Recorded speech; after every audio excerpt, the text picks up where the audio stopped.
기도하심으로 예배를 하나님 앞에 드리겠습니다. 하나님 아버지, 오늘도 주님의 귀한 보좌 앞으로 우리가 나아올 수 있도록 우리에게 믿음과 또 주님의 보혈을 의지하는 하나님 아버지 그런 마음을 허락하심을 감사합니다. 하나님 아버지, 이 시간 우리가 저곳으로 모여서 하나님을 찬양하지만 이곳이 우리의 삶을 바꾸는 놀라운 기적의 현장이 되도록 성령 하나님 이 시간에 충만하게 역사하여 주시고 우리의 마음 만져주시고 우리가 하나님을 만나고 결단하는 시간 되도록 축복의 축복을 더하여 주시옵소서. 예수님의 이름으로 간절히 기도합니다.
오늘 주시는 하나님의 말씀은 누가복음 10장 25절로 37절.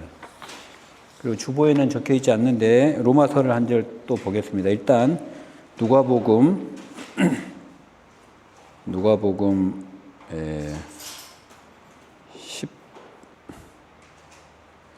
10장 25절로 37절 말씀입니다.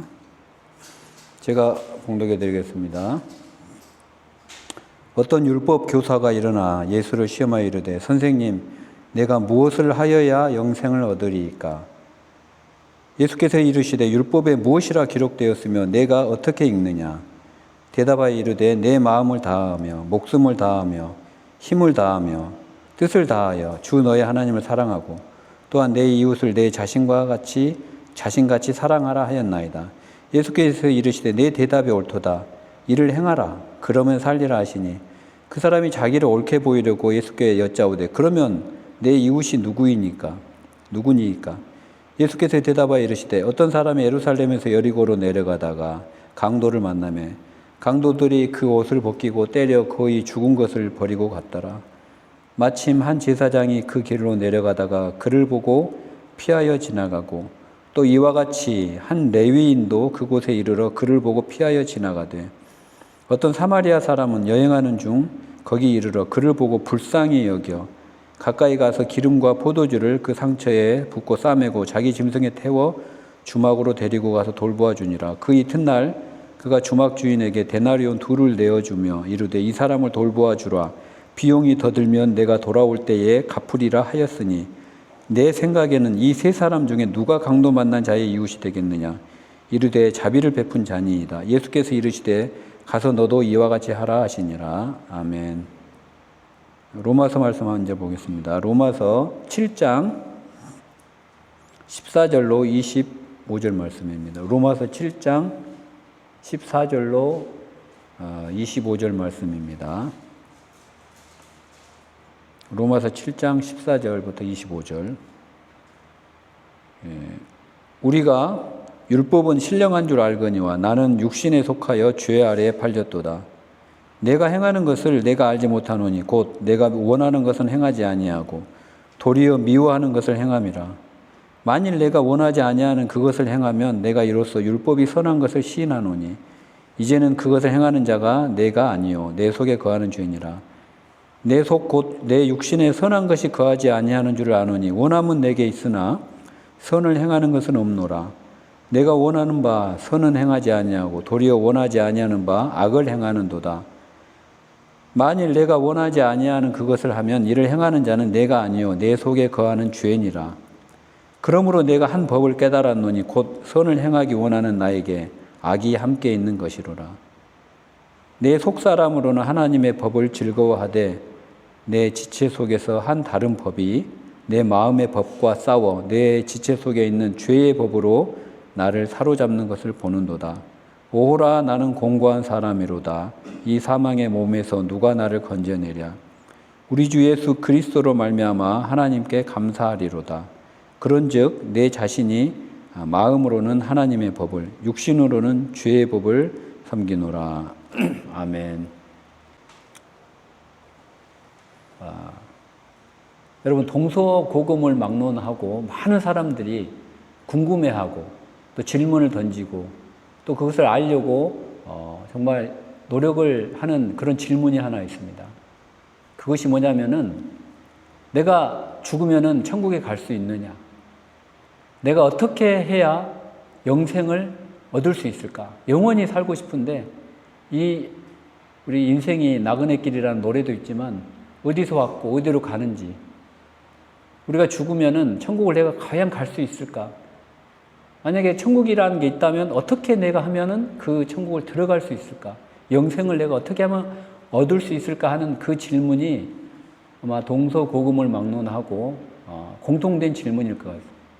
근데 이제 대한민국을 사는 저희들에게는 너무 바쁘게 살다 보니까 이제는 그 질문조차 이제는 떠올리지 않는 시대에 사는 것 같아요. 그냥 사는 것 같아요. 하지만 저희들이 성경에도 수많은 질문 가운데 가장 많이 나오는 질문이 영생을 어떻게 하여 얻으리까? 이게 많은 사람들이 궁금해하는 그런 질문입니다. 예수님 당시에도 마찬가지고 2000년이 지난 지금도 마찬가지예요. 그래서 우리가 사복음서에 보면은 영생을 어떻게 하면 내가 얻을 수 있는가? 이런 질문이 공이 나오고 있고 여러 번 나옵니다. 특히 마태복음과 마가복음에는 부자 청년이 나와요. 부자인데다가 청년이에요. 나이도 젊으니까 얼마나 이제 막 자신감이 넘치는데 거기다 돈까지 많은 이 청년이 이제 다 가졌다라는 거예요. 그런데 이제 딱 한 가지, 내가 죽으면은 과연 천국에 갈 수 있을까라는 고민을 심하게 한 것 같아요. 그래서 이 청년이 이제 몰래 예수님을 찾아와서 묻습니다. 선한 선생님이요, 내가 어떻게 하면은 영생을 얻을 수 있겠습니까? 라고 물어보는 거예요. 또 누가복음 18장에는 또 부자 관원이 와서 똑같은 질문을 합니다. 선생님, 내가 어떻게 하면 영생을 얻으리까? 또 누가복음 10장에는 율법사가, 오늘 본문 율법사가 같은 질문을 합니다. 선생님, 내가 무엇을 해야 영생을 얻겠습니까? 이 질문을 똑같이 하는 거예요. 부자든 가난한 사람이든 많이 배웠든 아니면 무식한 사람이든 나이가 든 사람이든 청년이든 다 그게 궁금한 거예요. 여러분, 저도 여러분에게 한번 물어보고 싶어요. 여러분, 어떻게 하면 영생을 얻을 수 있다고 생각하십니까? 내가 어떻게 하면 천국에 들어갈 수 있을까?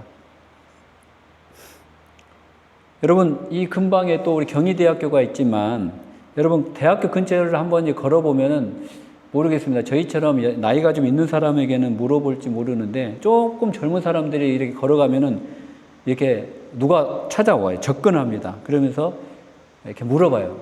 혹시 시간이 되시나요? 그러면 이제 뭐 시간이 조금 뭐 된다 안 된다 하면은 탁 물어보는 게, 당신은 지금 죽으면 천국 갈 수 있습니까? 라는 질문을 한다고 그래요. 또는 당신은 구원 받았습니까? 라는 질문을 하는 거예요.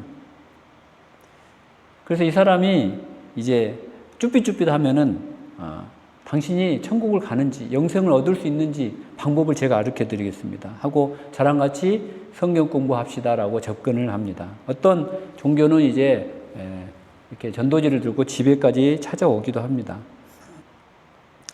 이제 질문을 받는 상대방이 크리스찬 같은 경우에 예를 들어서 저는 구원받았습니다. 저는 믿음으로 구원받았습니다. 이렇게 딱 자신 있게 이야기를 합니다. 하고 죄송합니다. 저 바빠서 이만 가보겠습니다 하면은 이 사람이 이렇게 질문한다고 그래요. 구원받으셨군요. 그런데 그 구원을 당신이 몇 월 며칠 몇 시에 받았는지 아십니까? 이렇게 물어본다고 그래요. 아니, 내가 몇 월 며칠 몇 시에 그걸 어떻게 기억을 하냐고요. 예수님을 만나고 그냥 그 감격에 그 기억만 남아있지 시간까지 기억을 한다? 그래서 이제 대답을 잘 못하면은 당신 그 구원은 이게 정확한 게 받은 구원인지 확인해 볼 필요가 있다는 거예요. 영생을 아직 못 받았을 수도 있으니 저랑 같이 성경 공부합시다라고 하고 성경책을 펴내서 보이는 구절이 바로 마태복음 7장 21절. 나더러 주여 주여 하는 자마다 다 천국에 들어갈 것이 아니요 다만 하늘에 계신 내 아버지의 뜻대로 행하는 자라야 들어가리라. 이 말씀을 가지고 이제 마음을 흔들어 놓는 거예요. 또 요한계시록에 보면 구원받은 14만 4천 명의 무리가 나옵니다. 14만 4천 명. 그 여호와의 증인들은 이 14만 4천 명을 가지고 이렇게 해석을 하는 거예요. 이 14만 4천 명은 영생을 누릴 하늘나라에 들어가서 영생을 누릴 특별한 무리로 해석을 해버리기 시작합니다. 그리고 나머지는 그냥 큰 무리로 퉁치는 거예요.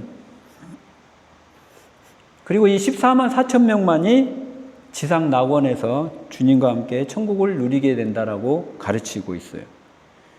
결국 구원받는 사람이 이 14만 4천 명으로 제한이 된다라고 이렇게 가르칩니다.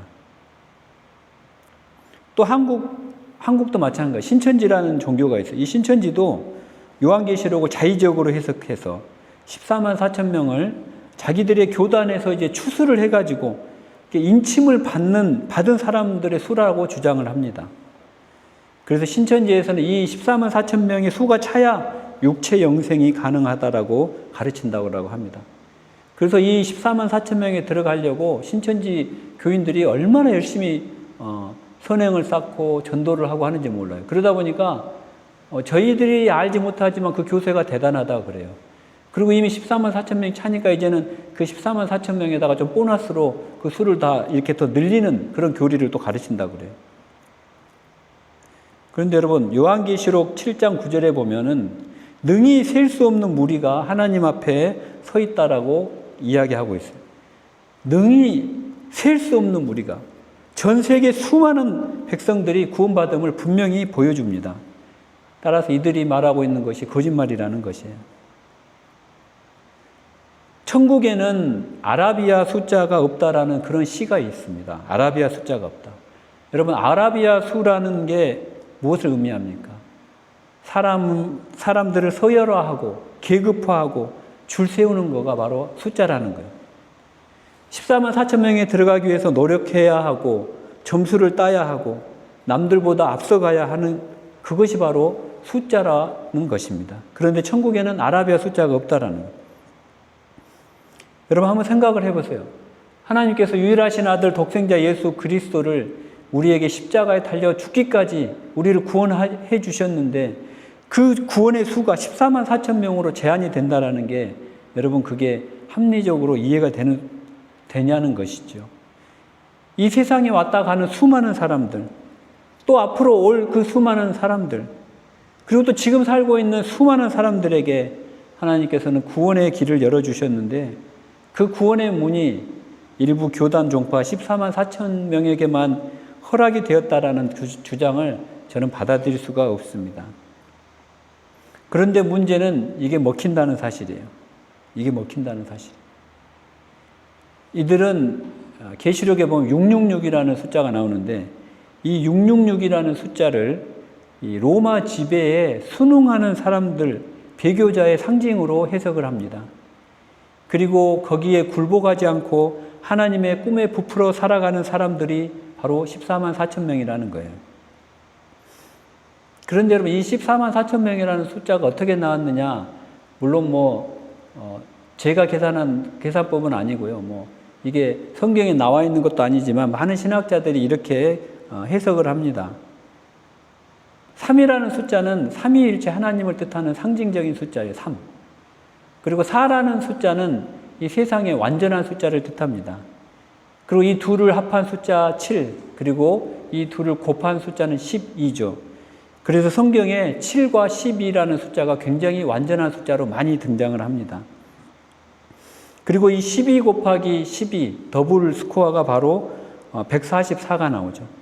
거기다가 10의 3승 1000을 곱하는 거예요. 10의 3승은 입방형, 이게 직육면체 가로 세로 높이가 똑같은 10 곱하기 10 곱하기 10 가로 세로 높이가 똑같은 이 입방형의 최적을 뜻한다고 해요. 그래서 요한계시록 21장 16절을 보면은 하나님의 성을 뜻한다고 그래요. 구원의 완전성. 성이 하나님의 성이 예루살렘 성에 내려오는데 그게 가로 세로 높이가 똑같다는 거예요. 그래서 12 곱하기 12 곱하기 1000, 10의 3승이 바로 14만 4천 명이 나왔는데 이것은 상징적인 숫자이지 어떤 특정한 사람을 제한하기 위한 숫자가 아니라는 거예요. 그러니까 영생은 그렇게 해서 얻어지는 게 아니라는 뜻입니다. 오늘 본문 누가복음 10장에 섬한 사마리아인의 비유가 나와요. 여기서도 영생의 의미를 가르쳐주고 있습니다. 그리고 누가복음에는 10장 외에도 15장에 이제 잃어버린 양, 그리고 잃어버린 은전의 이야기가 나오고 잃어버린 아들의 비유가 또 등장합니다. 그래서 이 누가복음을 사람들이 흔히 꼴찌들의 복음이라고 별명을 붙여놨어요. 꼴찌들에게도 희망이 있다라는 거예요. 그런데 오늘 본문에는 이제 어떤 율법사가 와서 예수님에게 물어봅니다. 예수님, 선생님이 내가 무엇을 하여야 영생을 얻겠습니까? 라고 물어보는 거예요. 아주 귀한 질문을 합니다. 그런데 여기서 우리가 봐야 될 문제점은 하나같이 질문이 모두가 내가 어떻게 해야 영생을 얻냐는 거예요. What should I do? 내가 뭘 해야 영생을 얻냐? 내가 어떻게 노력을 해서 어떤 일을 해야 내가 영생을 쟁취할 수 있냐라는 그런 생각으로 물어본다라는 것이죠. 이런 고정관점이 문제라는 것입니다. 영생은 내가 뭘 해서 얻는 게 아니라는 것입니다. 예수님께서 이 율법사의 영적인 상태를 너무 훤히 들여다보시면서 이제 반문을 하시는 거예요. 그래, 좋다. 너희들이 그 좋아하는 율법에 무엇이라고 기록이 되었느냐, 그리고 너는 그것을 어떻게 읽느냐라고 예수님이 반문을 하셔요. 여기서 율법에 어떻게 기록이 되었느냐라는 것은 객관적인 사실을 물어보는 거예요. 그리고 너는 그것을 어떻게 해석을 하느냐, 읽느냐라는 것은 그의 주관적인 해석을 물어보고 있는 것입니다. 율법사가 이렇게 대답을 하죠. 내 마음을 다하여 목숨을 다하며 힘을 다하며 뜻을 다하여 주 너희 하나님을 사랑하고 또한 내 이웃을 내 자신같이 사랑하라 하였습니다 라고 자신 있게 이야기를 합니다. 율법사니까 얼마나 이 율법을 암송을 잘 했겠어요. 아주 흔히 꿰고 있는 것처럼 자신 있게 대답을 했습니다. 당시에 이제 유대인들의 율법에는 하라는 명령과 그다음에 하지 말라는 금령으로 구성이 되어 있는데 총 613개의 율법이 있었다고 합니다. 613개의 율법이. 그런데 예수님이 그렇게 말씀하시는 거예요. 좋아, 그러면은 너가 그렇게 믿고 따르는 그 율법 그거 한번 지켜봐라 이거예요. 너가 그것을 행하라. 그러면 영생을 얻으리라. 그러면 살리라라고 말씀을 하시는 거예요. 그런데 그 율법을 우리가 어떻게 해석을 하고 읽느냐가 중요하다는 거예요. 예수님이 그걸 마음에 두고 계시는 거예요. 이 율법을 어떻게 613개의 율법을 어떻게 본인이 해석하고 이것을 받아들이느냐에 따라 두 가지 종류의 사람으로 구분이 될 수가 있습니다. 한 부류는 내가 613개의 율법을 다 지켜서 나는 천국에 갈 수 있다. 난 지킬 수 있다라고 자신 있게 믿는 사람들이에요. 이 사람들이 이제 바리새인들이 이 사람들에 속하는데 이 사람들은 자기 의에 가득 차 있는 사람들이에요. 부자들이에요. 자기 의에 대하여 부자들이라는 것이죠. 그런데 여러분, 성경은 그런 자들은 천국에 들어가기가 낙타가 바늘귀에 들어가는 것만큼 어렵다라고 말씀하고 있습니다. 예수님의 말씀이에요.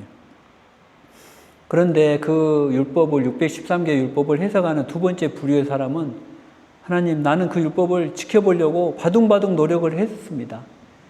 정말 죄와 피 흘리기까지 싸워가면서 지켜보려고 노력을 했지만 도저히 나는 그 율법을 지킬 수가 없습니다.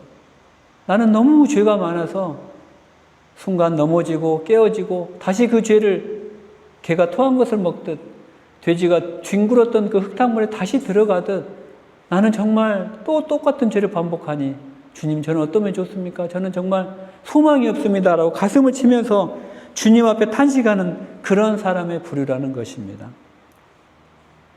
그런데 주님은 이런 사람들이 복이 있다라고 말씀을 하십니다. 마태복음 산상수훈 첫 일성이 심령이 가난한 자는 복이 있나니 가장 중요한 저희들이 영생을 얻는다는 천국이 저희 것임이라는 이미 답을 주셨다라는 거예요. 예수님께서는 천국 복음을 전하는 첫 일성으로 심령이 가난한 자가 복이 있는데 그들이 천국 백성이라고 천국을 소유하게 되는 복을 누릴 것이라고 말씀을 해주시고 계세요. 이미 결론을 미리 예수님께서 공생애를 시작하시면서 말씀을 해주셨다는 거예요. 귀납적으로 이렇게 결론을 맺어가는 것이 아니라 연역법으로 결론을 딱 주시고 실행 방안을 주시는 거예요. 그런데 오늘 본문의 율법사는 첫 번째 부류의 사람이라는 거예요. 나는 율법을 다 지킬 수가 있다는 자신이 있다는 거예요. 율법에 이렇게 되어 있습니다, 주님. 내 이웃은 누구입니까? 나 그 이웃을 위하여 정말 내 모든 것을 줄 수 있는 그런 율법에 충실한 사람입니다라는 그런 생각으로 가득 차 있는 첫 번째 부류, 의의 부자라는 거예요. 그래서 자기를 옳게 보이려고 성경에 보면 29절에 내 이웃이 도대체 누구입니까? 가르쳐 주세요라고 예수님께 말하고 있는 거예요. 그러자 예수님께서 이제 그렇다면 너 이웃은 이런 사람이야 라고 하면서 강도 만난 자의 비유를 들려주시는 거예요. 여러분들 강도 만난 자의 비유는 설교를 너무 많이 들으셨잖아요. 어떤 사람이 예루살렘에서 이제 여리고로 내려가는데 강도들을 만나서 거진 반 죽게 되도록 두들겨 맞고 가진 걸 다 뺏겼는데 그리고 이제 죽게 돼서 길바닥에 다 쓰러져 있을 때 세 종류의 사람이 지나가죠. 제사장이 지나가고 레위인이 지나가고 사마리아인이 지나가고 제사장이 거룩한 척 그냥 옷을 여미면서 못 본 척 혹시라도 그 몸에 그 이렇게 솔이 달린 그 제사장의 이 의복에 뭐가 묻을까 봐 조용히 지나가 버려요. 레위인, 하나님의 제사를 맡는 그 거룩한 레위인도 이렇게 모른 척하고 그냥 보고 지나쳤다라고 성경 기록하고 있는데, 사마리아인만이 그를 불쌍히 여겨 치료해주고 또 주막에 데려다주고, 또 그가 가던 길을 가면서 주막 주인에게 2데나리온을 주면서 이 사람을 잘 돌봐주시오. 수고비가 만약에 더 나온다면 제가 오는 길에 다 갚겠나이다 라고 이야기를 하는 거예요. 네가 생각할 때는 누가 이 사람의 강도 만난 자의 이웃이겠느냐라고 예수님이 물어보는데, 그때 율법사가 자신이 사마리아인이라고. 맞다. 너도 그와 같이 이웃에게 행하라. 그리고 끝이에요. 예수님은. 그게 영생을 얻는 방법이라고 끝이에요. 근데 그 사람이 죽을 때까지 그 사마리아인처럼 이웃을 돌볼 수가 있습니까? 절대 그렇게 할 수가 없다는 거예요. 많은 주석가들이 이 본문을 가지고 다양한 해석과 비유를 합니다. 그런데 심지어는 어떤 분들은 주막 주인에게 주고 간 이 2데나리온이 신약과 구약이다라고 이렇게 또 비유를 하시는 분들이 있더라고요. 저는 그거는 예수님이 과연 그렇게 생각을 하셨을까? 근데 분명히 지금 확실한 거는 이 율법사가 영생을 내가 어떻게 하면 얻으리까라고 그 질문에 대한 답으로 나온 이야기이기 때문에 이건 영생하고 관련이 된 거다. 저는 그렇게 생각을 해석을 했습니다. 주석을 보면서. 그래서 이제 강도들을 만나서 거진 반 죽게 된 그 사람을 두드려 편 그 강도들은 제가 생각할 때는 죄를 의미하는 것 같아요. 죄. 바르게 살아보려고 몸부림치는 사람은 죄와 치열하게 싸우지만 그 죄에 이기지를 못하고 거반 죽게 된다는 거예요. 죄에 대해서. 여러분, 우리가 율법이라는 것을 심판관으로 앞에 딱 세워놓고 여러분들이 죄와 한번 싸운다고 생각을 해보세요. 여러분처럼 심령이 정직한 사람들은 100전 100패라는 거예요. 아마 여러분들의 몸이 만신창이가 될 겁니다. 오늘 두 번째 읽었던 본문에서 사도 바울도 이야기를 하잖아요. 자기가 죄를 이기지 못한다고 고백을 해요. 그러면서 가장 나쁜 책임 전가를 하잖아요. 내가 내 마음에 원하는 것을 하지 않고 도리어 원하지 않는 것을 행하는 것은 내가 아니라 내 속에 거하는 저 죄라는 죄다, 죄. 책임을 전가하고 있어요, 바울도. 영적인 세계가 그렇다라는 거예요. 내가 아무리 율법을 지키려고 노력을 해도 나는 실패할 수밖에 없는데 그것은 바로 내 속에 거하는 저 죄가 내가 원하지 않는 그대로 나를 끌고 가기 때문이다라고 책임 전가를 하는 거예요. 그 무책임한 책임 전가가 아니라 너무나 솔직한 책임 전가라는 것이에요. 내 집에 몰래 들어와서 하는 그 기생충, 영화도 있잖아요. 내 밥을 몰래 먹고 내가 가지려고 하는 그 선한 마음들을 다 갉아먹는 불법 거주하고 있는 죄가 저와 여러분들의 마음에도 바울의 마음에 있는 것처럼 있다라는 거예요. 선한 율법사는 그것을 모르고 있는 거예요. 그래서 바울이 그것을 깨닫고 너무 괴로우니까 하나님의 율법 앞에서 오라 나는 공고한 사람이로다. 누가 나를 이 사망의 몸에서 건져내라라고 탄식을 하고 있는 거예요. 이게 죄라는 거예요. 여러분, 성경에 보면은 남의 것을 탐내지 말라라고 돼 있죠. 탐심은 우상 숭배이니라라고 기록하고 있어요. 그리고 여러분, 예수님은 형제를 미워하는 자마다 살인하는 자라고 율법에 기록이 되어 있어요. 이 말대로라면 저는 하루에 10번 이상을 살인을 하고 있는 거예요. 또 여자를 보고 음욕을 품는 자마다 간음하는 자니라. 간음하지 않는 사람이 있습니까, 여러분? 율법을 심판관으로 세워놓고 죄와 피 흘리기까지 싸워본 사람만이 자기가 지옥에 갈 수밖에 없는 비참한 죄인이라는 것을 깨닫게 된다는 거예요. 그런데 여러분, 어떤 사람들은 이러한 성경을 읽으면서도 이렇게 해석을 하는 분들이 있다고 합니다. 야, 어차피 못 지킬 율법, 그냥 예수님께서도 그 율법을 새로운 언약, 새 율법을 주시기 위해서 우리에게 오셨고 그 휘장이 찢어지면서 율법이 무너지면서 이제 예수님이 오셨기 때문에 우리는 예수님을 믿는 믿음으로 구원을 받지 율법을 믿는 구약의 믿음으로 구원받는 게 아니기 때문에 이제 더 이상 우리에게 율법은 효력이 없어. 율법 안 지켜도 돼. 우리가 율법의 613개 중에서 하나를 못 지키나 613개 다 못 지키나? 그게 그거잖아. 어차피 율법을 다 지킨다고 영생을 얻는 것도 아니고 구약의 시대는 지났기 때문에 이제 자유함을 얻자라고 생각을 하고 더 이상 율법에 얽매이지 않는 사람들이 굉장히 많다라고 합니다. 이렇게 오해하시는 분들이 굉장히 많다라는 거예요. 그런데 여러분, 율법은 우리가 굳건하게 세워야 되는 거예요. 지켜야 되는 거예요. 예수님이 그러시잖아요. 내가 율법을 폐하러 온 줄 아느냐?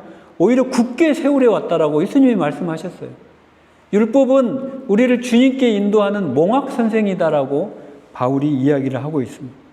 또 요한복음 14장 21절에 보면 나의 계명을 지키는 자라야 나를 사랑하는 자니 나를 사랑하는 자는 내 아버지께 사랑을 받을 것이요 나도 그를 사랑하여 그에게 나를 나타내리라 말씀하고 계십니다. 예수님 사랑은 말씀과 계명을 지키는 삶이라는 거예요. 이 진리를 예수님이 말씀을 하고 계시는 거예요. 나를 사랑하는 자는 나의 계명을 지키는 자라는 거예요. 나를 사랑하는 자는 나의 율법을 지키려고 몸부림을 치는 자라는 거예요. 그런 자가 하나님을 사랑하는 자라는 거예요. 율법 앞에서 그 율법을 지키려다가 거반 죽게 돼야 하나님을 사랑하는 자라는 거예요. 내가 율법을 지켜보려고 노력을 하고 어떻게든 예수님의 은혜에 감격하여 그 율법에 지키려고 살아보려고 노력하다가 죄와 싸우다가 거반 강도 만난 자처럼 두들겨 맞고 거반 죽게 됐을 때 우리가 선한 사마리아인을 만날 수 있다는 거예요. 여러분들의 자신이 가난해지면 가난해질수록 여러분의 심령이 정말 탄식하면 할수록 사마리아인을 만날 가능성이 높아지고 예수님을 사랑하는 자로 거듭난다라는 것입니다. 여러분이 율법의 거룩함을 발견하면 할수록 여러분의 죄는 더 커 보일 거예요.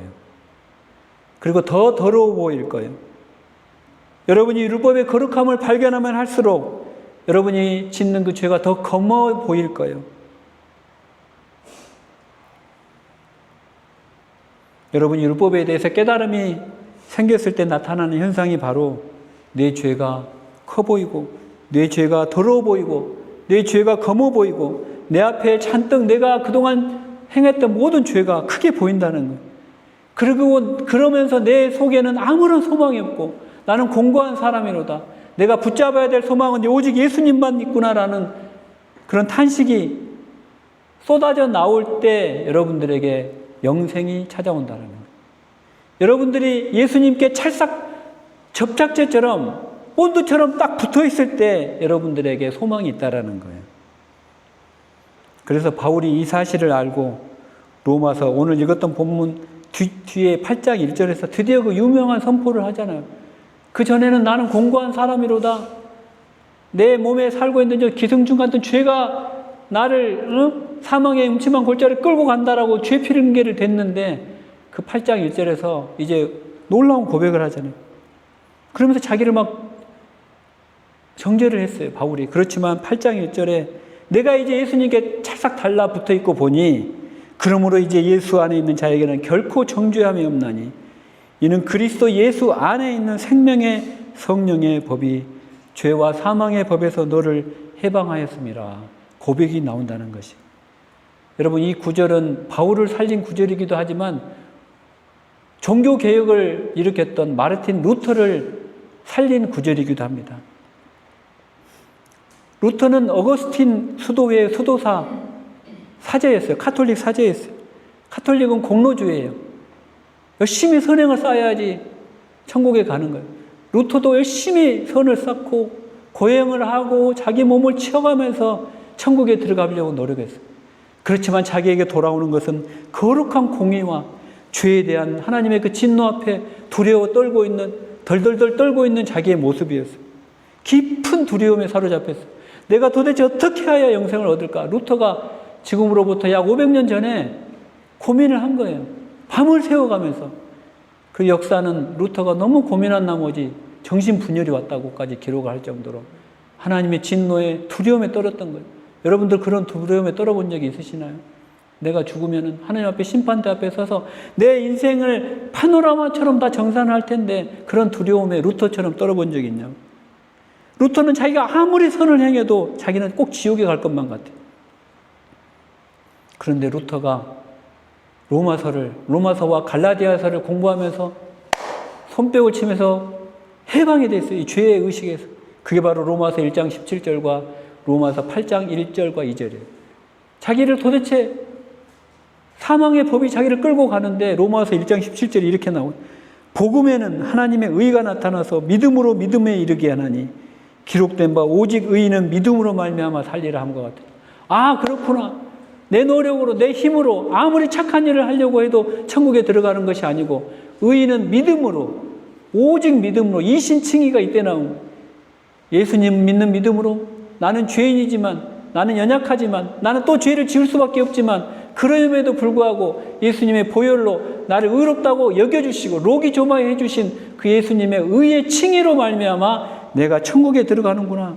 이제 내 안에 있는 자에게는 예수 안에 있는 자에는 결코 정죄함이 없나니 예수 안에 있는 생명의 성령의 법이 죄와 사망의 법에서 나를 해방하여 줬구나라고 루터가 이것을 깨닫고 그날에 엄청 폭우가 쏟아졌다고 그래요. 그런데 이 폭우가 쏟아졌는데 너무 기쁜 나머지 들판으로 뛰어나가서 막 할렐루야 하고 들판에 누워가지고 막 미친 듯이 기뻐했다고. 그때 고백했던 고백이 이거예요.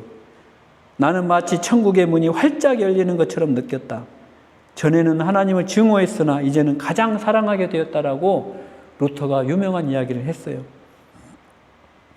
여러분, 영생은 여러분의 힘이 팔팔할 때 얻어지는 게 아니라는 거예요. 이게 놀라운 역설이에요. 하나님의 진리는 역설이에요. 그리고 예기치 않게 오는 거예요. 여러분이 거반 죽게 되었을 때, 여러분이 실존적인 그런 고민으로 인하여 정말 영적으로 주님밖에는 나를 살릴 분이었고 주님 말고는 이 세상에는 아무런 소망이 없구나. 죄송한 이야기지만 내 가족도, 내 부모도, 내 배우자도, 내 자녀도 물론 사랑하지만 그들이 나를 천국으로 인도하는 것이 아니고 내가 천국에 들어갈 때는 이 회전문에 들어가듯이 혼자씩 들어가는 혼자씩. 나와 하나님과의 1:1 관계. 그리고 내 힘이 다 빠졌을 때 주님이 나를 건져주시는 거예요. 주님밖에는 소망이 없습니다. 강도 만난 자처럼, 사도 바울처럼, 그리고 죄에 거의 정신분열에 걸려 거반 죽게 된 루터처럼 그때 주님이 찾아오시고 그때 주님이 만져주시고 그때 천국이 너희 것이라고, 심령이 가난한 자여 천국이 너 것이다라고 그때 말씀하는 거예요. 여러분, 철로역정 존 보년의 책을 읽어보셨죠? 저도 그 책을 읽으면서 정말 수많은 관문을 뚫고 거반 다 죽게 되었을 때, 천국문 도성 앞에 이르렀을 때 그가 영생을 얻게 되는, 다 죽게 되었을 때 여러분 힘이 팔팔하고 내가 의인이고 나는 율법 다 지킬 수 있어, 나는 그래봐도 우리 교회에서 말이야 어느 정도 이 정도는 되라고 생각을 할 때 아직 멀었다라는, 예상치 못할 때 주어지는 것이 하나님의 은혜인 것을 기억하시기 바랍니다. 하나님의 은혜는 예기치 않게 여러분에게 올 거예요. 하나님의 역사는 예상치 못할 때 역사하시는 거예요. 여러분이 뭘 예상을 하지 마세요. 뭐 추측하지 마세요. 내가 이걸 이렇게 하면 저게 저렇게 되겠지. 저렇게 하면은 이런 결과가 나올 거야. 그럼 나는 이 결과를 미리 준비를 해야지. 이렇게 해서 영생이 오는 게 아니라는 거예요. 내가 뭘 준비해서 영생이 오는 게 아니라는 거예요. 예기치 않게. 여리고의 맹인 바디메오가 예수님이 지나가시는 길에서 우연치 않게 예수님을 만나고 예상치 않게 눈을 떠버리는 거예요. 물을 기르러 나온 사마리아 여인, 그저 일상의 일을 하다가 예상치 않게 예수님을 만나고 영원히 목마르지 않는 영생의 물을 마시게 되잖아요. 십자가상의 그 강도, 예수님의 옆에 같이 십자가에 매달리는 그 강도, 우연치 않게 예수님의 옆에 매달리다가 예수여 당신의 나라에 임하실 때 나를 기억하소서 구원받잖아요. 내가 진실로 이르노니 네가 오늘 밤에 나와 함께 낙원에 있으리라. 여러분, 영생은 여러분이 뭔가 준비하고 여러분 힘이 막 넘치고 어떤 여러분이 그 아라비아 숫자처럼 어떤 기준에 합격할 때 주어지는 것이 아니라는 것입니다. 죄와 싸우다가 죽을 만큼 지쳐버리고 심령이 가난하고 찌들어 있을 때, 아무런 소망이 없을 때, 그때 빛이 보이고 영생의 축복이 여러분과 함께 하실 줄 믿으시기 바랍니다. 주님, 저는 주님 소망이 없어요. 주님, 제 안에 들어와 주세요. 저는 주님 안에 거하겠습니다. 주가 내 안에, 내가 주 안에 거할 때, 그때 영생이 온다는 거예요. 내가 무엇을 하여야 영생을 얻으리까? doing이 아니라는 거예요. doing. 그냥 예수님이 거할 때 being, 자동사가 됩니다. 타동사 doing이 아니라는 거예요. being 할 때, 그때 예수님 하나님의 약속을 붙잡고 주님 안에 여러분이 being 할 때 여러분이 영생을 얻는다는 거예요. 여러분, 제발 여러분이 뭘 하려고 하지 마세요. 이걸 뭐 부정적으로 해석하는 게 아니라, 여러분 뭐 그렇다고 뭐 여러분들이 아무 일을 하지 말라는 게, 여러분의 의지와 의지력과 여러분들의 자만심과 그냥 여러분의 계획으로 뭘 하지 말라는 거예요. 예수님께 물어보세요. 여러분의 힘으로 할 때 실패할 뿐이에요. 붙잡으세요. 하나님을 붙잡으세요. 하나님의 약속은 뭐냐면 여러분에게 우리 보고 뭘 하라는 게 아니에요. 주님을 바라보고 주님을 기대고 주님을 붙잡는 거라는 거예요. 구원이란, 영생이란 내가 무엇을 하는 것이 아니라 주님께 전적으로 붙어 있는 것임을 기억하시기 바랍니다. 이 시간 우리 기도하시면서, 찬양하시면서 기도하도록 하겠습니다. 주님의 십자가만을, 갈보리 십자가만을 바라보고 기대하고 붙잡으시는 우리 저와 여러분들 되시기를 주님의 이름으로 간절히 기도합니다. 아멘.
우리 계속해서 우리 그는 우리 자녀들을 위해서 기도하기를 원합니다. 우리 사랑하는 자녀들 하나님 맡아 주시옵소서. 무엇보다도 우리 귀한 우리 믿음의 자녀들 주셨는데 그들이 예수님께 본드처럼 딱 붙어있는 그런 인생 살아갈 수 있도록 인도하여 주시옵소서. 아버지 하나님께 칭찬받는 우리 자녀들 되도록 인도하여 주시옵소서. 주님 불꽃 같은 눈동자로 우리 자녀들을 지켜주시옵소서. 우리가 오직 주님 앞에 믿음으로 그들을 맡겨드리옵니다. 주님 앞에 올려드리오니 주여 그들로 하여금 믿음의 길 선한 길 걷도록 하여 주시고 주여 그들에게 주님의 예비하신 시온의 길로 활짝 열어주시옵소서. 아버지 하나님 우리 혜슬이 아버지 지금 스페인에서 또 혼자 생활하는 가운데 있습니다. 주여 주님 우리 혜슬이가 주님 만나게 도와주시옵소서. 아버지 하나님 정말 그 많은 위험으로부터 지켜주시고 아버지 그것으로 인하여 지금 멘탈적으로 흔들리고 있다고 고백하는 우리 찬주 성도 기억하여 주시고 아버지 하나님 걱정 의심하지 않고 하나님께 맡기며 기도하는 찬주 성도 되도록 인도하여 주시옵소서.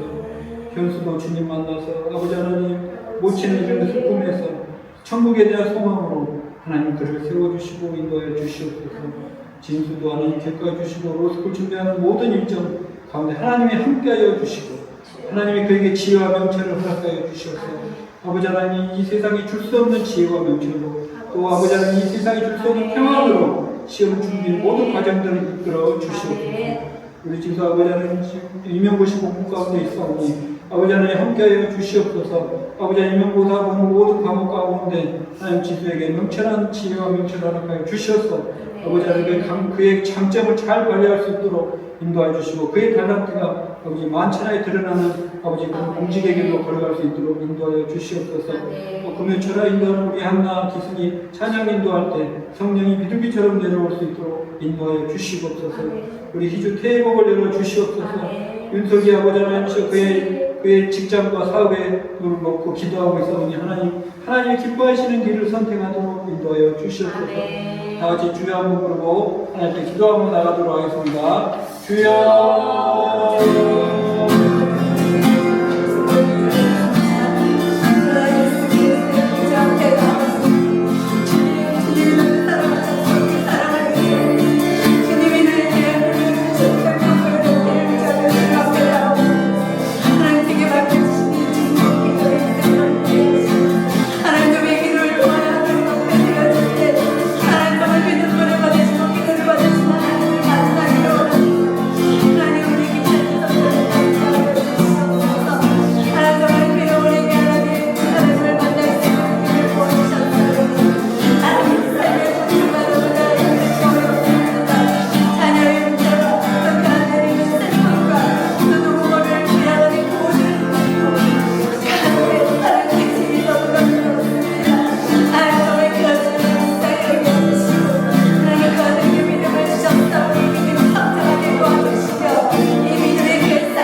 우리가 정말 주님께 오로지 주님만을 붙잡고 기도로 주님을 바라보는 인생 되겠다고 다짐하도록 인도해 주심을 감사합니다.